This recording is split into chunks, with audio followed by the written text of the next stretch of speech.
बातमी पुण्यातून आहे। पुण्यामध्ये काल झालेल्या दगडफेकीत काँग्रेसचा कार्यकर्ता जखमी झाला होता। जखमी कार्यकर्ता बंटी सातपुतेला प्रदेश अध्यक्ष हर्षवर्धन सपकाळ यांनी फोन केला।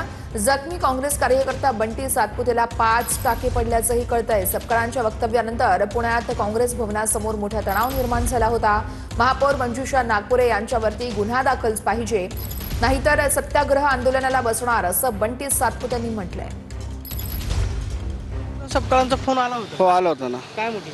काय नाही, काळजी घे, जप, बर एवढं बोल।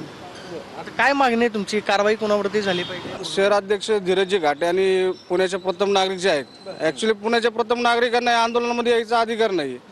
त्यांच्या पण कारवाई केली पाहिजे। आणि त्यांनी जे प्रक्षोभक भाषण केले त्याच्यामुळे सगळे चितवणीखोर भाषणामुळे सगळे पब्लिक जे कार्यकर्ते त्यांचे ते उत्साह हे झाले। म्हणजे शहराध्यक्षांवरती आणि महापौरांवरती महापौरांवरती गुन्हा दाखल झाला पाहिजे ही माझी मागणी आहे।